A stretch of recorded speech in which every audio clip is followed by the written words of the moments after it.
I know almost everybody in the room, but for the handful of people who don't know me, I'm Elizabeth Peterson. I'm the director of the museum. I hope you didn't have trouble parking. We've got film crews crawling all over campus. It's a very pretty campus.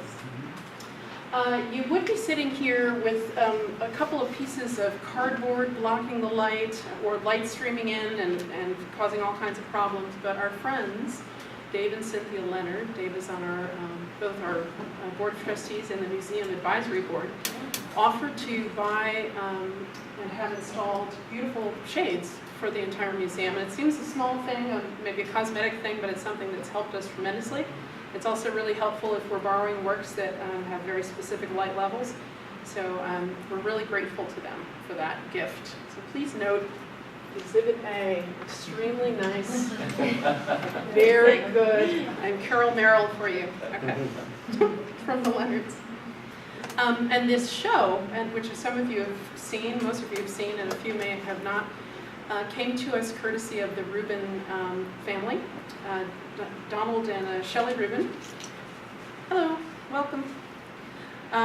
Donald was a student here at Oglethorpe, and interestingly enough, he intended to come down to OU and then travel from place to place in the United States and enjoy many different universities, and found out very quickly that his credits wouldn't transfer easily. So he abandoned that idea, liked Atlanta, liked OU, and stayed. And we're very glad for many reasons. He's class of 1956, and when he was here, this whole area, the third floor of Lowry, was his, well, not the whole thing, but this was a men's dorm, and I believe his dorm room was in Rubin Gallery. So our president has joked around saying we could either have a sign that says the Shelley and Donald Rubin Gallery or Donald slept here. But he's been very, very generous to us. He gave OU the largest gift it's ever received last year, and that was toward the naming of the gallery, an exhibition series, which you see here in perpetuity every year, and programming, educational programming that connects directly to that series. So we have some, beyond me, we have some very interesting lecturers coming up for this show, so I hope you'll take advantage of that. So to set the stage here about art, activism, and social justice, I want to talk first for a second about Stealing Base. It was originally conceived and curated by Rachel Herrera Weingeist and Orlando Hernandez. And if anyone here is a real baseball fan, this is not El Duque. Orlando Hernandez happens to have the same name as a very famous Cuban baseball player, but he himself is not really an athlete, and nor is he a baseball fan. So he says with great embarrassment, I'm Cuban, I'm not particularly interested in baseball, but I love art, I'm an art historian, and because of El Duque, any Google search will cause my name to fall at the bottom of the list. But Orlando and Rachel together curated this original show last year, and you'll see an essay by him in the hallway of our little hallway here, just past the elevator. They made a selection of 20 artists originally, and they showed it in the Rubin's private gallery on 17th Street in New York last year. And what we did this year as part of the series is brought 15 artists in, 14 of the original group, and then one additional person, Quisqueya Enriquez, who is the only woman in the group. So in the all-boys club, we brought in Quisqueya to shake it up a bit. So let me see what I'm forgetting here. All of the artists in the exhibit were born in Cuba, and to my knowledge, all have left. Maybe Alejandro, who is one of the artists who's here, can correct me if I'm wrong on that. But I believe they've all left. If they hadn't, they wouldn't be able to be making the commentary that they are on Cuba and baseball. And clearly, as you look around the room and you go to the other galleries, some of them are not easy images. They are beautiful in some cases, a bit horrific in other cases, but very, very socially and politically charged, as well as athletic. So what I'm going to do is take you back a little bit, and this is just as Orlando had a caveat that he is not a baseball fanatic. My caveat is that I'm not an expert in Cuban art. I am a baseball enthusiast, Red Sox fan, very happy person last year. But I am going to take you through to look at a few things through the 20th century that I found particularly compelling when you look at art used for social change. And again, this is very subjective. My greatest hits. Go ahead. All right, my first awareness as a young student, undergrad, I was 20 in 1987, and I went to the March on Washington as a newly out person, and I saw the AIDS quilt, not really understanding what a tremendous thing I was seeing. It was in its entirety on the National Mall. Today it is much, much, much larger. So this, during the AIDS crisis, during the early years, when all of us, particularly I will say the young folks who were in college, were terrified, everyone was frightened. There's a lot of misinformation, obviously, a lot of stigma, lack of quick government response. The use of this piece of Americana, quilting, which is a very traditional, often thought of as women's craft, that is extremely approachable. No one's afraid of a quilt. People were terrified of AIDS. The notion of it started in a San Francisco storefront in, I believe, 1985, with a series of pictures that friends of loved ones who had died put up on a board, and they realized that it looked like a patchwork quilt. And that was the beginning of the Names Project. Go to the next one. So after the incredible response of, this is again another image from 1987, of this first display, there was a 4-month, 20-city tour of the quilt in the spring of 1988. The tour raised about $500,000. And again, thinking back, in the beginning of the crisis, people were not pouring money into research for HIV and AIDS. More than 9,000 volunteers across the country helped a 7-person traveling crew to display the quilt, and panels were added in each city. So it tripled the size to more than 6,000 panels at the end of the tour. When it first started, it was, I think I have it here somewhere, it was, I think, about 1,900 panels originally. And as it says here, a group of people who all gathered together in San Francisco, hoping that they could create a memorial, not knowing that it would turn into this. Hello, welcome.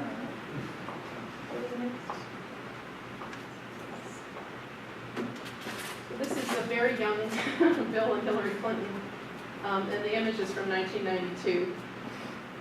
Yeah, that is the amount. Okay, so when it was first shown, it was 1,920 panels. And about 500,000 people saw it. The whole quilt was shown together. I think we can go to the next one. The whole quilt was shown together in 1996. That was the last time that it was shown in its entirety because the AIDS pandemic spread so rapidly. There's simply no way that we can try to include every panel in exhibiting this thing. But the sheer size of this, and again, as I said a minute ago, it's a quilt, so a quilt is something that's supposed to protect you, cover you. It's part of the, literally, pun intended, fabric of Americana. It's something approachable. It's something that anyone can do. A child could contribute to this. The notion of it just took on, and it was like wildfire across the nation to add to the quilt and display the quilt. So the last time it was shown was 1996, and then in 2012 it was back in Washington in rotating sections for its 25th anniversary. If you were to display the entire thing now, the quilt that I saw in 1987 would now stretch more than 50 miles. And of course it just represents a fraction of the people who we lost in the pandemic. Hundreds of panels were made. Each one measures 3 by 6 feet, which very poignantly is the very size of an average grave. Volunteers rotate the panels, and there are more than 8,000 different ones shown every day when it was shown that last time. So, again, I'm doing my Elizabeth's greatest hits of social and activism. If you want to go to the next one. So the very somber, and a lot of these things are very somber, of course, because we're talking about advocating for human rights and social rights and people who are marginalized. So printmaking, I mentioned the use of fabric and quilt making as a wonderful media, a good choice of material for social art. Printmaking is also a wonderful way of reaching people, simply because it can be made relatively inexpensively. Dr. Sharpley? Relatively inexpensively and in fine prints and limited editions. So it's a very democratic process. And it's also a social process. Artists who are printmakers are not in their ivory tower working by themselves or in their studio holed up. They're working as a collective. They're working with others. And Elizabeth Catlett, who most of you will probably know, was an incredibly active, politically, socially active printmaker and sculptor also. She was an African-American woman who was born in Washington, D.C. Sharing my second page here. She attended Howard University, and she studied design, printmaking, and drawing. In the 40s, she was the first student receiving a master's degree in sculpture from the University of Iowa. And in 1946, she got a fellowship that allowed her to travel to Mexico to study. And she later became a Mexican citizen, so she had dual citizenship, U.S. and Mexican citizenship. And she did a lot of printmaking through the Taller de Gráfica Popular, the People's Graphic Workshop in Mexico, which was founded in 1937, and it had a very specific purpose of advancing social and revolutionary causes. So she was in great company, and there was a tremendous, very important period of time with this outpouring of printmaking from Mexico. So what you see here is Catlett's print, and you see it says colored only, but that she's titled it, very ironically, I Have Special Reservations, 1946 to 47, from a series she originally called The Negro Women, and it renamed it the Black Woman Series in 1971 to reflect current language.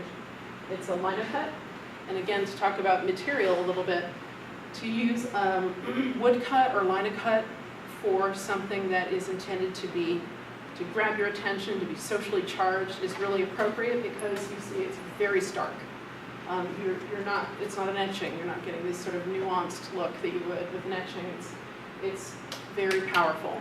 So that's important. Let's see. We'll leave it up like this. I think you can zoom into each one. These are more prints by Catlett. And on the left is, go back. Yeah, you click actually, when you put the cursor up, you click into the image. Oh, no, Resi. I'm on the zoom. So it's a little bit blurry, but you can see it's a light-skinned child, a dark-skinned child. They're both Cuban. It's a comment on integration in Cuba. She was living in Mexico at the time she did this, but keeping very much abreast of social issues all over the globe, and still had her American citizenship as well. If you go down and click on the little arrow at the bottom or to the right, it'll let you go back to the full screen. Oh, okay. Let me click on that. Rudy. Ooh. Got busy. Okay. This is obviously Malcolm X, and a comment on Malcolm X being there for us. This is a later print. Actually, if you scroll down a wee tad, I can see the date. I think it's 70s, but I don't remember. Judging by the little afros, maybe the 70s. No, that's the one on the left. Just go back. The bigger view, like one down. Here. All right. Just leave it there. Malcolm X Speaks for Us, 1969. Okay. And the one on the right is the Civil Rights Congress. And I wonder if I included this in this name. I didn't, but it depicts a politician who was very instrumental in the Civil Rights Congress. I don't know if anyone recognizes who that is, but obviously dismantling a skeletal Ku Klux Klan member with a small, innocent-looking child, unaware of what's happening, and a noose being dropped behind him. So, again, like the work that you see in Steel and Base, not something you might want to necessarily wake up and take a look at in your home. It's something that's difficult to take in and look at. It's powerful, but a wonderful way to communicate with people in a very democratic process in printmaking. That Cuban with the light and dark chart, 1952.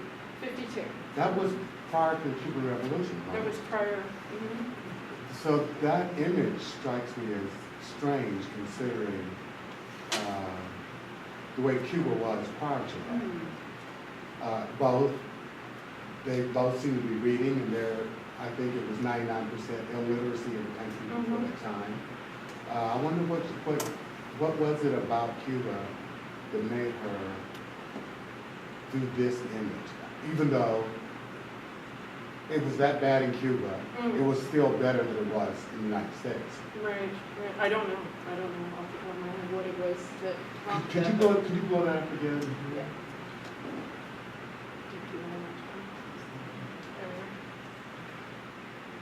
Cuban flag. Cuban flag, seemingly heads together. Right. Great. That just strikes me as strange because of the time that she did that. Right, and Fidel came to power at 59. You have any? Just saying. Yeah, no. I wonder, Alejandro, do you have any ideas on that? No, yeah, I think it's I mean, I don't see that work as a reflection of the Cuban reality. Exactly. I mean, it's a kind of the dream. A dream Right. ideal The that's not the artist is But reality. not Cuban reality. No, it's not part of the. I mean, it's not realistic Right. speaking part of the. It's just her dream Her as dream an of- artist, or Right. that's not what it's. Okay. I mean, Reflecting an idea. that's why the flags on the back Right. looks like. Like what? No, I think it's a kind of work that looks like a poster of her idea. Promoting peace, Yeah, or it's notion of promoting integration. that Well, and idea, that's the title, is integration. Okay. Integration. That's what. But you see that a lot in Catlett's work. If you look at Sharecropper, the most iconic image of her, of the face, woman the hat, looking yeah. up. And it's all about looking forward and not looking backwards, even though she's taking a historical figure entrenched in the darkest period of American segregation, but the hope in the woman's face, and that's why it's considered one of her strongest works. But you see a little bit of that in that work. I like that. That's part of the reason I. Let's go to the. Here's another mid-20th century printmaker, Richard Carell, who I love, white American, who was, like Catlett, very interested in many different social movements. And he focused a bit more on, he was a little bit, let's see, when was she born? He was born in 1904, and she was born in 1919. So he was a young man in the Depression, and so there are quite a bit more works by him that are 1930s prints of shanty towns and the effect of the Depression on the United States. This is Paul Bunyan, Babe in the Blue Ox, which was a story that he was enamored of since he was a child. Carell grew up in California. He also lived in the Midwest, in Seattle, New York, San Francisco. And like Catlett, he uses black and white printmaking techniques. This is a lithograph, but some of the later ones that he used were techniques that he used were lino cuts or linoleum cuts and wood block. Okay, so the one that's the top left is called Jobless March on the Palace, the Dominican Republic, a woodcut from both 1965 and 73. And top right is Hillside Shacks, so a Hooverville of shantytown from 1937. And this one that is one of my favorites. I have a print of this. Is Fire Hose Fight Back, 1971, of the Birmingham race riots. Do you want to bring that one up?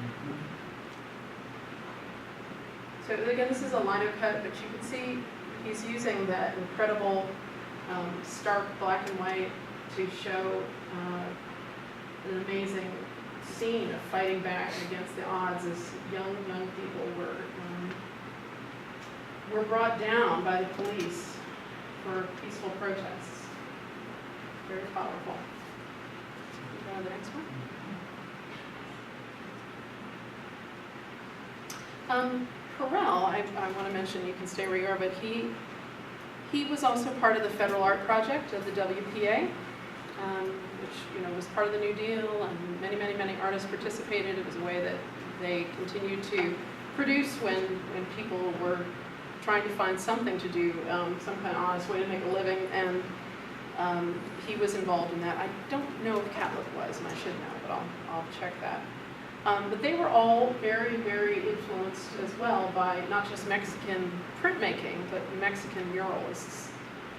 And the three biggest names, a lot of you will know, are the big three Mexican printmakers in the 20s, 30s, 40s were David Alfaro Segueros, whose mural you see here from the University of Mexico, Mexico City, Jose Clemente Orozco, and of course Diego Rivera. This is from 1952. Can you bring that one up if you don't mind? And this is a relief sculpture. I don't know if you can see, it's made up of individual tiles. So it's actually, it's got an incredible sheen in the light. Each section is a tile, and this is a low relief figures. Segueros was a leading figure, and he used very dynamic perspective, as you can see. His figures are kind of leaping out at us from below, and a kind of an unusual use of shadow and palette. He also was one of the most outspoken of the big three, and was in jail several times. He was eventually exiled. He accepted this commission as part of, rather than accepting commissions from individuals, he accepted commissions from the progressive Mexican state. So he painted this People of the University, University for the People, reaching. And interestingly enough, he actually, I don't know if I have this down here, but he was, he led an attack on Leon Trotsky and used the Taller de Grafica as his headquarters. And he marshaled, this is art at its extreme, he marshaled the printmakers to be part of his squad. Amazingly, dangerous artists. Take them seriously. Unbelievable. Oh, yeah, I did mention it here. Let's see. The armed assault on the home of exiled Russian revolutionary Trotsky. And the printmakers and the muralists joined as part of the armed squad. Go to the next one. Thank you. A lot of you probably recognize this. This is a recreation of a fresco that was done by Diego Rivera in 1934 and was subsequently destroyed. The Rockefeller family asked him to do a commission piece in Rockefeller Center, which would be there today had there not been this terrible controversy. And he, technically, Diego was hired for about $24,000-$25,000. That's what he was paid to do the mural. To do this one fresco mural through the contracting company who was building in Rockefeller Center, which is important because it was a way for the Rockefellers to kind of separate themselves from what happened ultimately. So he worked alongside his assistants, Stephen Dimitrov and Lucian Bloch. I had the pleasure of talking to Lucian Bloch toward the end of her life, and it was quite amazing that she photographed it before it was dismantled and ruined. What he did was gave the Rockefellers a sketch of what he was going to do, The mural is called Man at the Crossroads, Looking with Uncertainty but with Hope and High Vision in Choosing a Course that will lead to a new and better future. Or Man as Controller of the Universe. And his original sketch with Adam and workers and all of this didn't include Lenin, who you see over here. And when the Nelson Rockefeller saw Lenin included, he balked and said, this is not, we're having a lot of controversy about this, we didn't want this. So what does Diego Rivera say with the tremendous ego of so many artists? Well, I'll include a portrait of Abraham Lincoln. Would that appease you? And then the Rockefellers covered the mural over, and very soon after that, the construction company smashed it to bits with their hammers and dismantled it. I don't know if he was ever paid, but it was lost. And so this recreation was done the next year, I believe, in the Palacio de las Bellas Artes in Mexico City, the recreation. And it's still there, thank heavens. So, not without controversy. What is the term so often? I don't know what it is. I'm sorry? What is a fresco? Oh, a fresco. A fresco is done in lime plaster. So, Sort of like stucco, huh? well, yeah. It's a preparation of lime plaster, but with a very, very fine surface that's called an intonico. And each intonico is done by day. So in Italian, it's called a giornate. So you do one section of fresco at a time because it dries quickly. And in a traditional fresco, there'll be a binding material within that lime plaster, but that you'll use very fine, pure pigments, almost like watercolor, mixed with a little maybe gum arabic or something, and paint very quickly and softly into the lime, really on the surface of the lime. And as it dries, it calcifies and it becomes part of the wall or the ceiling, which is why when you look at images of the Sistine Chapel, before and after restoration, there was a lot of controversy about this, but if you know what real fresco is, not fresco secco, which is done after the fact, but buon fresco, real fresco, then you know that it's part of that wall, and the color is in there forever. So what you see now of like Michelangelo's Sistine Chapel is what he painted, exactly the bright, beautiful, popping, cartoon-like colors that he used. Probably more than you want to know, but I love fresco. Thank you. Yeah, you're welcome. Okay, so let's talk about the show. Stealing base, Cuba back. I have been, and again, I'm not a Cuban expert by any stretch, but I've been learning, particularly from Alejandro, and I'm glad you're here tonight because you might fill in some things again. The love of baseball and the revolution and the Cuban people, it's so closely connected that it goes beyond the realm of real fans. It's absolute fanaticism. And one of the lectures that we'll have, I believe in November, is with Dr. Nick Marr, and he'll talk specifically about that, the revolution and sort of import of baseball and what that meant to Cuba. What you're seeing here is by Harold Vasquez Ley. Do you mind bringing that one up? Should have warned you guys. Thank you, John. And it looks just like a simple pixelated digital image. You'll see these in the Rubin Gallery, but what it is, in fact, he calls it Límites de la Salación, forgive my Spanish, but I believe that means limits of salination, but it's crystals of salt. And you'll see that in beautiful detail, much more crystally in the other room.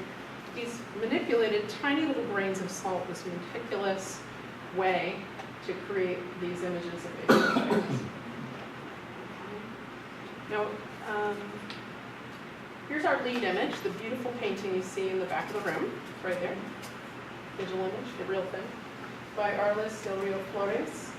This is from a series that he calls Hoping Things Fall from the Sky, or National Sport.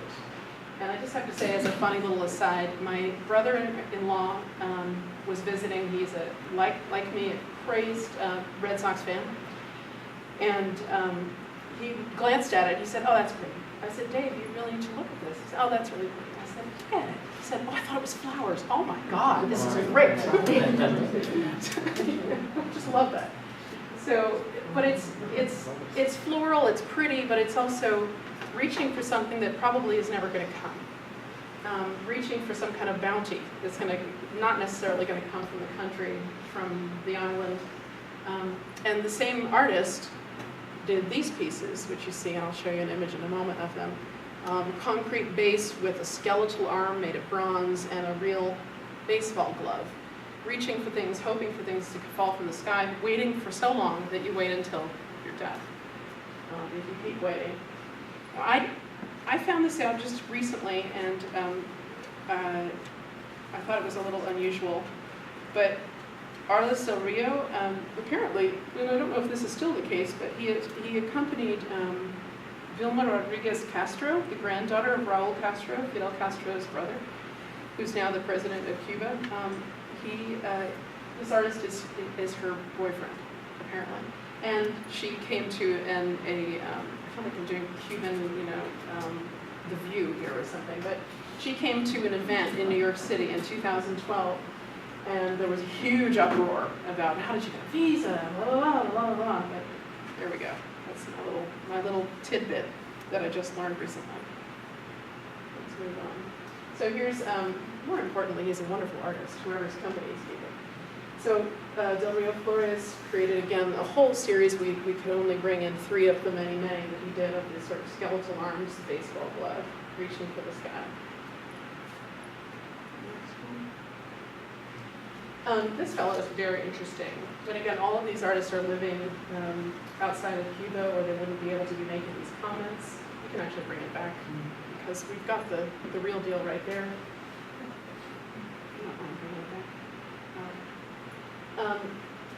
In his art statement, Bernardo Navarro Tomas says, "I'm fascinated with the idea of a propaganda machine. My work connects the language used by the government with the sentiment felt by the masses." So I actually pulled that image off of his Facebook page. This is the image he's using to represent himself. The notion of, the image of Fidel Castro on the mound is not a metaphor, for those of you who are uninitiated here.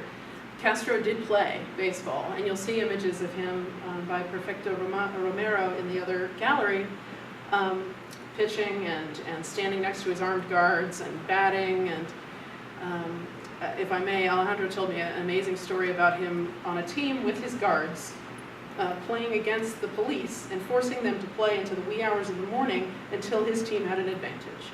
So it's sort of the extreme, the extreme of using people's passion and emotion as a hook in a negative way. And there's been, there's a huge tradition in history of art being used as propaganda. But of course, here we have artists who are turning that mirror around on Fidel, on the oppression, on the situation in that island. This work, in the background, it's got the song that we all know if we've been to a baseball game, "Take Me Out to the Ball Game." I don't care if I never get back, has other implications here. Fidel himself, which you can see here again, is leaning on a staff, which is Cuba. And he's leaning very heavily on Cuba as his crutch, and he's balancing a ball, which is the globe, on his finger, with Cuba as the center of the world. And he's skeletal. And then in the background along the back, I've forgotten what the baseball term is, but the back wall of the field are propaganda posters. Death for country, socialism, etc., etc. And Tomas was born in Cuba in 1977. He now lives and works in Brooklyn, New York.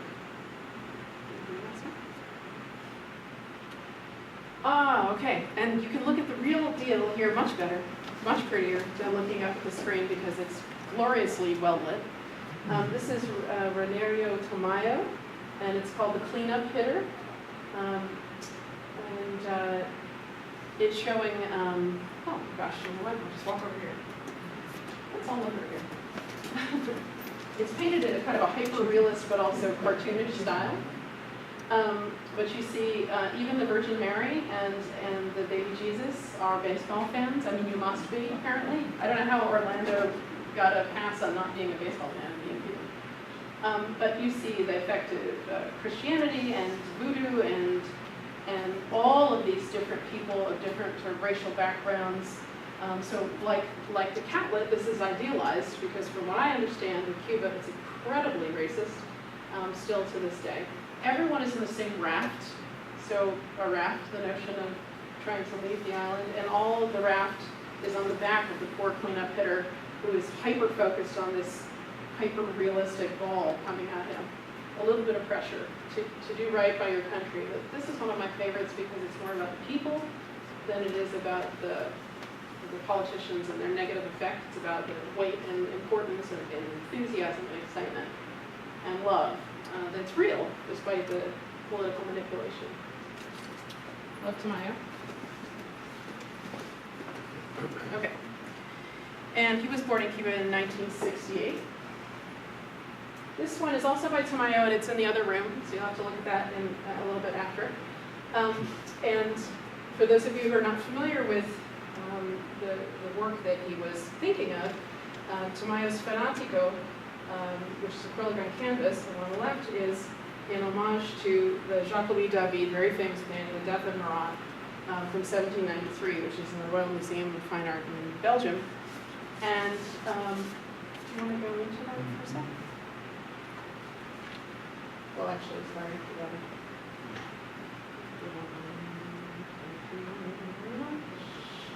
Marat was a revolutionary who was had a skin condition, and he spent a lot of time in an oatmeal bath. And a woman whose many of her family members he had ordered to be put to death, she approached him in the bath, managed to get in, and I'm sure it didn't. This is not a forensic photograph. It didn't look like this. He's looking Christ-like, falling out of the bath, very beautiful. But she plunged a knife into him and then stood there waiting to be arrested. There's a confessional of sorts here. And down below, which you can see when we pull back out, is basically it just says to Marat David. There we go. So in again with apologies if you don't mind going back over, the Tamayo homage to the Death of Marat, the baseball fanatic, this Fanático down here, has been killed. His last message is the baseball diamond, and when you scroll down a wee tab, you'll see that the baseball bat itself, the weapon, has been injured and broken. Despite the fact that the fanatic is dead, it's baseball that's broken, which is interesting because maybe that's a metaphor for how it's being used as a tool and a weapon politically. I think we're almost at the end. I don't know what time it is, but no ending coming. Okay, my friend who is here, Alejandro Aguilera, who's, and yeah, if I get any of this wrong, stop me. Born in Holguin, you say, Cuba, in 1964, and grew up in Cuba, didn't leave as a child, but he and his wife moved to Mexico and lived there for a few years before coming to Atlanta. And he's here, and that's wonderful. And he's been a great friend to Oglethorpe and to the museum. So Alejandro was here along with Quisqueya Enriquez, who lives with her husband in Santo Domingo. They were here the last week doing an on-site installation, 2 different on-site installations. And it was amazing for me to not just spend time with them doing that, but to see how they influenced each other and changed their installation. We love hanging out with artists, the living artists. So if you just zoom into the middle one. This is a little photo with my phone, not the greatest, so you'll have to go and see it. It's in Rubin Gallery. So Alejandro has taken many different influences, and as we know, and you can see in the Tamayo, people of Cuba are of very different backgrounds. You know, it's as much of a melting pot as the U.S. There's people of Asian descent, and African, and indigenous, and all sorts of mix of people. You see that in here. You see that he loves to use lots of different gritty materials. He's got roofing shingles, and as a kind of a love letter to Atlanta and the South, where he's lived here since 1998. This is not brown paint in the background, it's Georgia clay, and I'm not sure how we're going to get it off the wall, but we'll figure it out in December. So he's painting with clay all over the floor and up into here. And he's used peanuts, so again, a little nod to Georgia. Peanuts along to line the walkway. And very importantly, there's a church in front of the field. And all sorts of these access of the parking lot are leading you through the church and onto the field. So in my way of thinking, and from what he's told me, it's a parallel of Cuba and religion and sports, and the South of the United States and religion and sports, and how we're quite similar in that way. These pieces that represent kind of a stadium, and there's a ball off to the right, are from a building in Atlanta that burned. Now, I don't think it was a church, but he's told me that it was intended to remind us of the burnings of churches during the Civil Rights era and that kind of destruction. The figures that are in the back wall, oh, and I want to mention too, there are chilies in here and also Mexican tiles for the time that he spent there. It's personal, it's got all kinds of things tied in.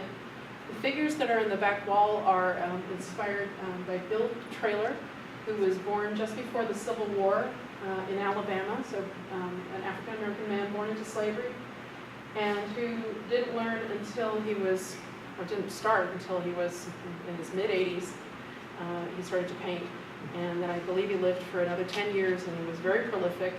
And I'm convinced Alejandro loves Bill Traylor's work, was very inspired by it, and I think it rivals anything I've seen by Jacob Lawrence and other, quote-unquote, for want of a better word, primitive or untrained artists in America. But you'll see these figures are done in the Traylor style, and they're African elephants, there are people working the fields, and there are mules, and there are people walking, and all sorts of figures in the background. So again, he's talking about civil rights, he's talking about the South, he's talking about repression, he's talking about trying to break free. I believe that's the end. Anyone has other questions or comments? If you have time, yeah.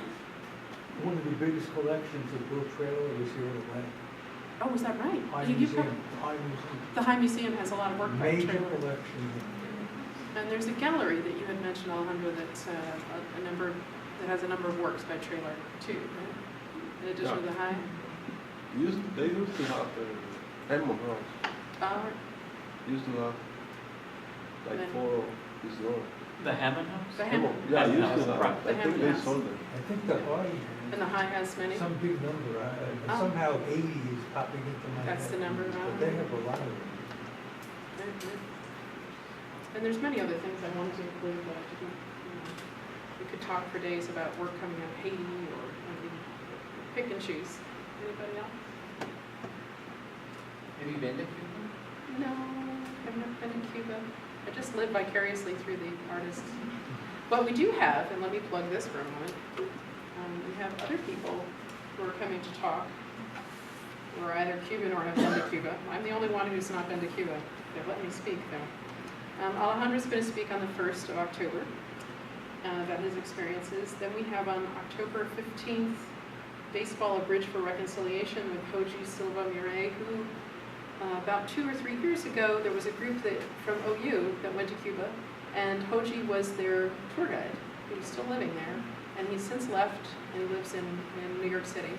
But we're flying him in, he's going to talk about that. So he's a very recent immigrant. So people have been here years, and people who have just recently immigrated. Then Jorge Fernandez, who's Vice President of Global Commerce for Metro Atlanta Chamber. He's going to talk on October 22nd, and his talk is From Peter Pan to Atlanta. He, at the age of 10, with his sister, who was in her teens, maybe 17, was part of something called Operación Pedro Pan, where children were sent ahead of their parents, and in some cases not reunited with their parents. In his case, thankfully he was. But from that incredible traumatic beginning, he's done very well and lives here in Atlanta. Then my friend Gail Gelbert, who has traveled many times to Cuba, and she's going to talk about irony in Cuban art. She told me to call her talk "Snowplows in Havana." She's a professor at my old stomping ground, Eastern Connecticut State University, and she is the curator of a great show called Ayako, which was in the Northeast. And then the last is going to be our own Dr. Marr, talking about the import of baseball and the revolution at the same time. But it's on my bucket list. Anybody else? We'll stay open for a little bit if you want to just talk informally and actually look at the work, please stay.